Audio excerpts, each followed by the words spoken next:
House Sivis Broadcasting.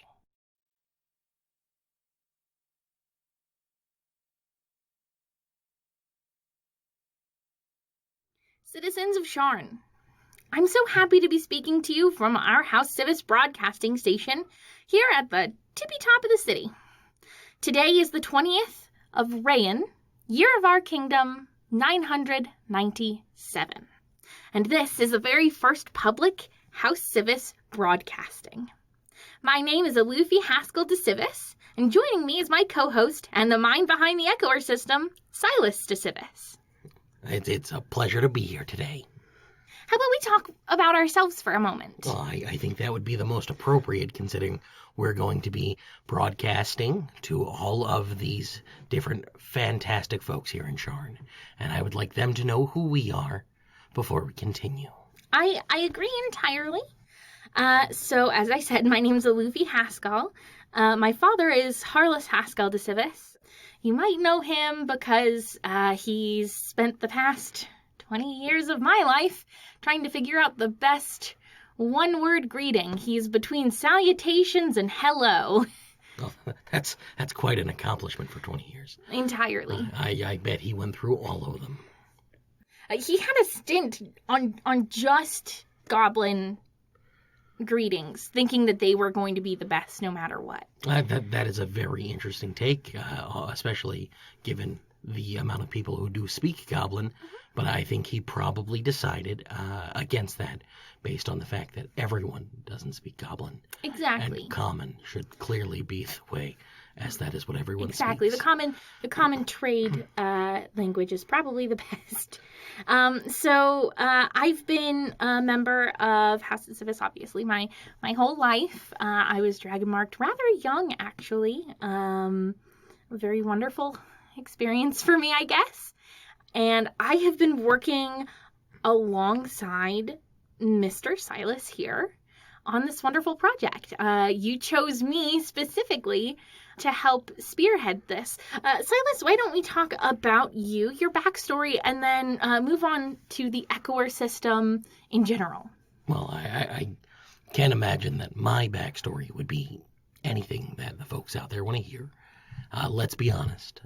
I didn't get my mark until much later in life, and I ended up being a full heir of Sybaris, and as you can tell, it's top to bottom. It really is. But the fact is that a lot of people didn't expect much from me headed into anything, and because of that, I don't have a lot of interesting story to tell. I ended up doing a lot of menial projects, but I did get the backing for this one from House Sivis, and I must say that I'm so appreciative that we could roll this into something meaningful for Sharn.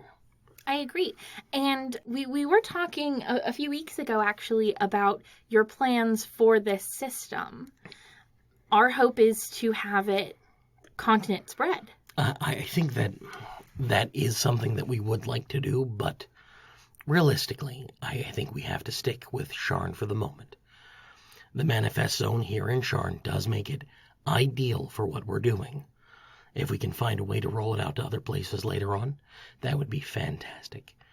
But I feel like one more jewel in the crown that is Sharn is absolutely all right by me. I agree entirely. So let's talk about the Echoer system, Singer device. Let's not get too technical on all of it. This is an exciting time, not a nap time. Well, I agree with that, and I will be as brief but as succinct as possible for our listeners, because the last thing I want is for them to fall asleep. So essentially what we are dealing with here in the booth is a conical shape. It's not specifically conical, more of a rectangle. It's a cone. It is indeed a cone. And throughout that inside of that cone, we have different layers of dragon shards themselves, as well as intricacies of the magic woven directly into the metal.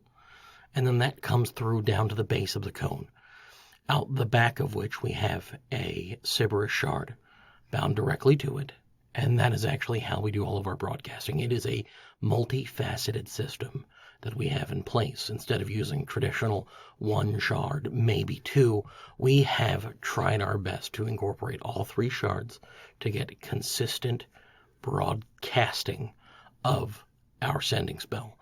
And it seems to be working. Now, on the other side, the echoers... Now, I do want to comment of course. On the singer device. It's kind of like an instrumental horn, or the talking pieces sometimes used at the Race of Eight Winds to cheer on your team. Oh, like a bullhorn. Kind of like a bullhorn. Yes. Oh, okay. I can see what you're... But it's much more ornate. And the opposite way. Yeah. The opposite way, we're yes. Speaking in the big end. Into the big end. Down into the small, exactly. Which then funnels it through into the shards, which then comes out the shard in the back, of course. Exactly, but yes. I do see what you're trying to say. Yeah, yes. Yeah. Just to help the folks that are listening in the taverns across Sharn. Also, a big thank you to all of the wonderful taverns that have decided to back us and are currently listening in right now. And of course, the House Sivis stations that have been set up at the different Sivis sending stations, so that way anyone in Sharn can listen in at any of our stations.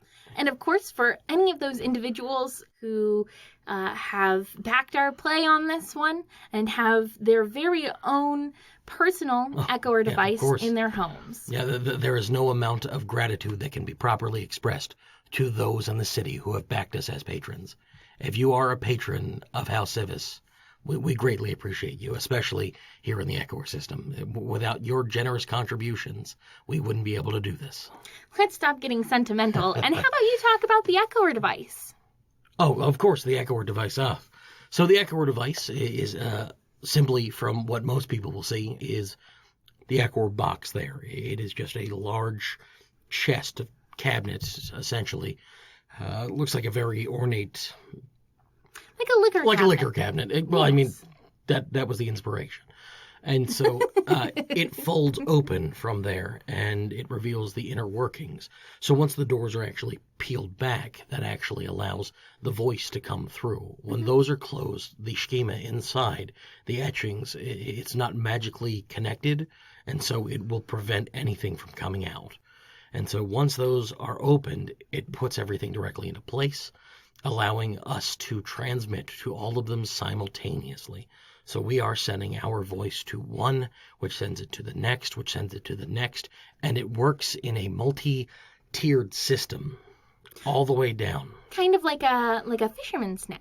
Yes, very, very much so. It has to connect all of those, and that connects all across the city. So you spoke briefly about how Sharn is the best place for this to be because of the Manifest Zone. Could you elaborate on that for us? I would be delighted. So we have at each of the Singer devices a Kyber shard that is specifically bound with an air elemental, and it uses air pathways created here in Sharn. So as we send a message to one, it relays to the next using those intricate air pathways that we've connected previously.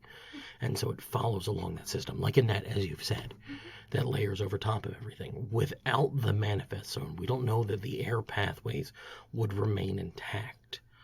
It's a very complex system outside, and we haven't been able to master it as of yet.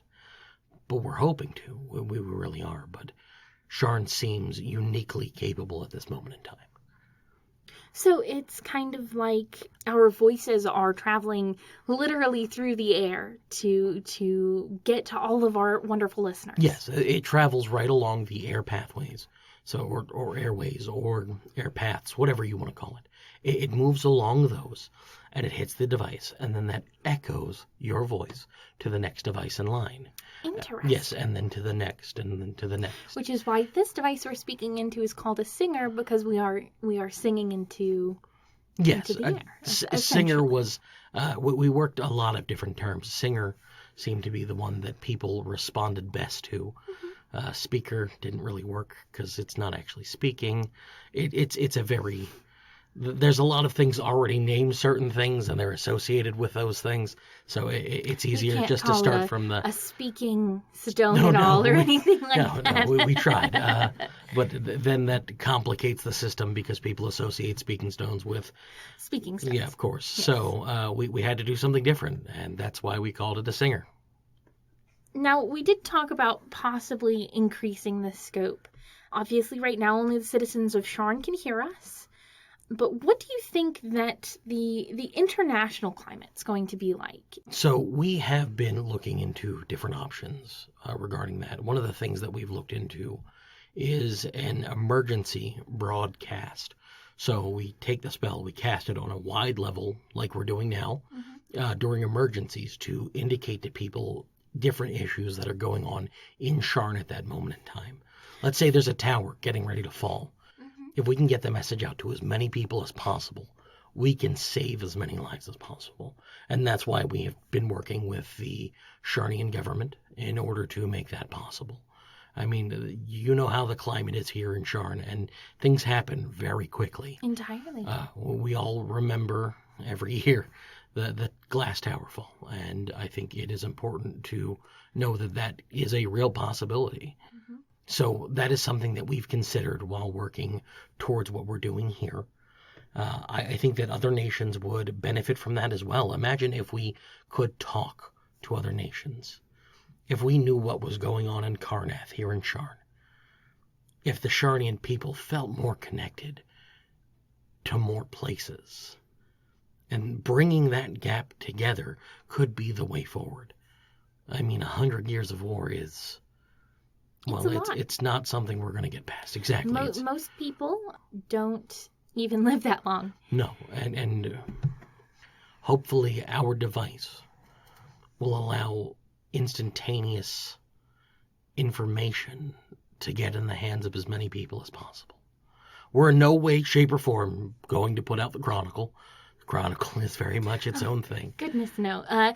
We are looking into partnering with the Sharn Inquisitive. Yes, we are to indeed. put out some of their articles. They were supposed to have a gentleman come in today, but we'll get into that later. Yes. A few more questions. So you did briefly mention the emergency broadcast system. Is that the reason why the whole Echoer system came about? Or is there another reason why you decided to pursue this particular advancement in magic?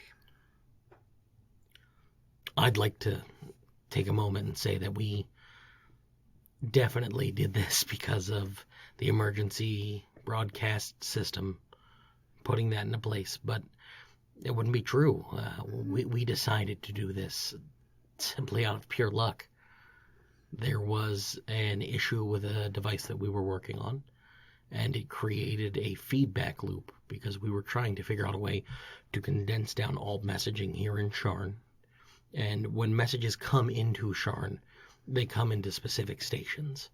And if you have too many messages at once, it creates a buildup. And we didn't know at the time, but that buildup can actually be intercepted through our devices. It can't be received through anyone who's not House Sivis. It has to specifically still be a sending stone. But we were looking into that and creating a better system for sending. And that's how we ended up stumbling upon this. And in creating it, it just seems like the next thing that we need for Sharn. The next thing we need for Corvair. What better way to move on from the horrors of the past but to embrace what comes next?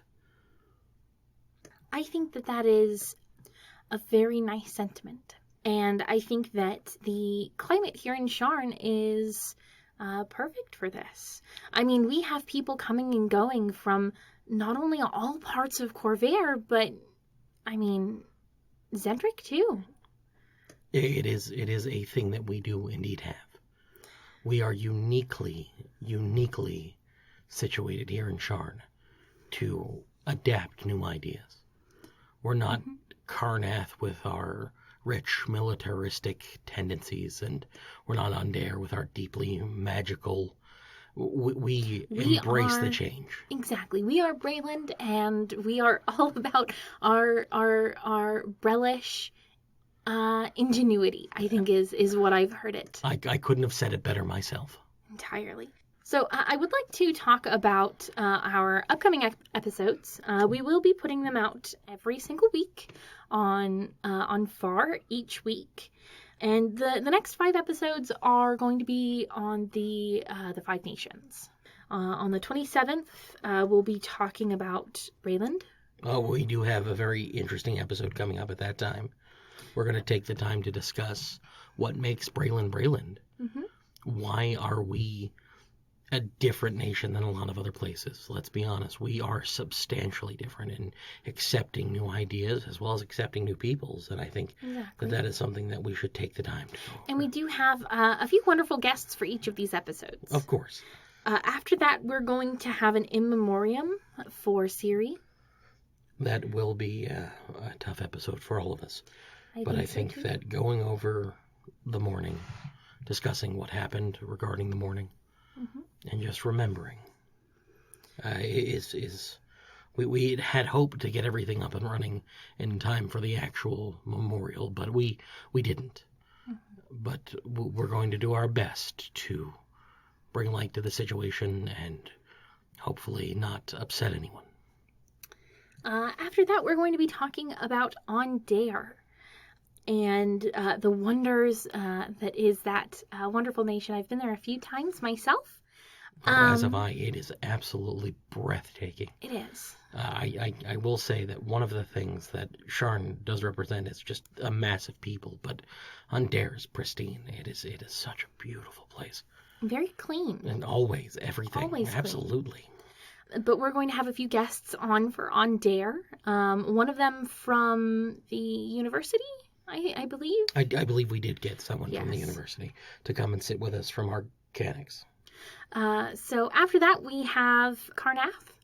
And I am happy to announce that we did secure the headmaster of Reckenmark Academy. And I'm very... I was going to say, we will only have on the headmaster at their request. Yes, at their request, We will not have anyone else on. We will focus entirely on the headmaster and discussing things with him. We will not. Of course, yes. Wonderful, wonderful person. And then after we talk about Carnath, on the 27th of Sephiros, we are going to end that little segment, I guess, with Thrain and talking about Thrain's theocracy, the movements against the silver flame within Thrain. Plus, we'll get to talk about the flame itself, which I think is important. I agree. Not to offend any of our hosts, followers, because a lot of people are Sovereign Host followers, but we do want to make sure that we take the time to talk about the flame and discuss the details of that. Now, at that time, it will also be Kyberseth, so we'll take the time to talk about that holiday with our members of the Thranian population and go over the details. Exactly. And I think that all of that's really important, talking about these few little holidays and the nations in general. I feel like we don't really talk about the other nations. I think that other than a very warlike. Yes, after 100 years of being at each other's throats, there's a lot of animosity. There's a lot of false information. And there's a lot of things that we need to change. I know that everyone has certain expectations when they hear Carnath. And that's not entirely true, nor is it entirely true when they hear the word Thrain. We need to help bridge that gap and get past a lot of our past issues. Of course, I mean, Breland is the best. That is true in some regards, but we of course haven't had any. Well, yeah, don't mind my peeves. No, of course. Well, on such a momentous day, we thought it'd be really. Actually, if you don't mind for just a moment, I would like to say goodbye to everyone. I will have to step out of the booth, so that way we can have one of our guests come in.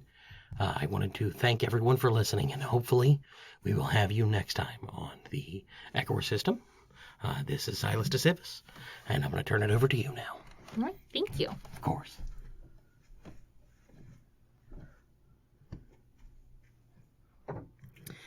So we, as I was saying, we thought it would be nice to read the Treaty of Thronehold to the people of Sharn. We had hoped that the beloved Beggar Dane would come in, but he was unable to. So instead, today we have a beloved Sharnian tour guide, one Kevin Capona, to read to you. Come on in. Yeah, that's your cue. Go on. You can edit. Just right through here? Yep, come Okay. on in. Oh, Yeah. wow. It is a lot bigger than I thought it would be. Well, thank you. Yeah. I mean, it's not big for, but, for me, it's, it's sizable. Thank you. Just try and... It's very warm in here. I didn't expect that at all. Yeah. Whew. Okay, I'm all right. It just is so warm. Oh, my gosh, it is so warm. Is it warm in here? It is a little bit warm. We try not to have fans going because the Singer device will pick those up. That makes sense. Mm-hmm. Oh my god! But they're gonna be able to see the whole thing, right? See? The capybara costume. That's the whole reason I'm wearing it. No, Mr. Capona. They'll only be able to hear your voice. They didn't tell me that. They said that I was going to be everywhere. They Yes. said I was going to be everywhere, and I was like, oh, okay, that'll be great for... Your voice, yes. Yeah, I wouldn't have worn the whole costume. I would have brought my ukulele. That would have made more sense. Yeah, no, it's just your voice. Oh, man. But you did talk about your capybara outfit, which looks wonderful up close, might I say. I've only ever seen you from afar. Tell us just a little bit about yourself. Define a little, what exactly is it that you're asking for here? So would you just explain to all of our listeners what it is you do? Do I just right in here? Just. Do I just lean in? Do you want don't me? have No, to I don't know. No. No. No. Oh, okay. Is this comfortable? Is this a comfortable range? What do you do, Mr. Capona? I am a tour guide here in the city of Sharn. I take people around, and I introduce them to all of the wonder that is Sharn. It's a lovely place, and I get to show new people here all of the wonder that it is. It's absolutely fascinating. Some of the things that people take for granted and that we have available here. And how did you decide that this was the best choice for you? Well, during the last war, things were... Well, I'm sure you know, things weren't exactly great. Yeah, bad. And all the horror and carnage. It just seemed like it was time for a resurrection of sorts. Okay, and I'm not ashamed to admit that I wasn't cut for war. Mm-hmm. I lost I lost people. Oh. I just couldn't take it any further. So I left, and I decided to join a prominent adventuring guild and head to Zendrick. Oh, and... I found that I was one hell of a guide, and I loved it. I absolutely loved it, and I was good at it, too. And then after a year, I took all of the savings I had, every single Galifar, and I purchased a mage red pony named Biscuit. I had never wanted anything as much as that pony. She gave me a new outlook on life. Someone to care for. And but the adventuring party that I had been a part of was exploring a set of ruins when we were scouting the ruins when Drow found our encampment. I had been deep in the ruins, and when I finally emerged, they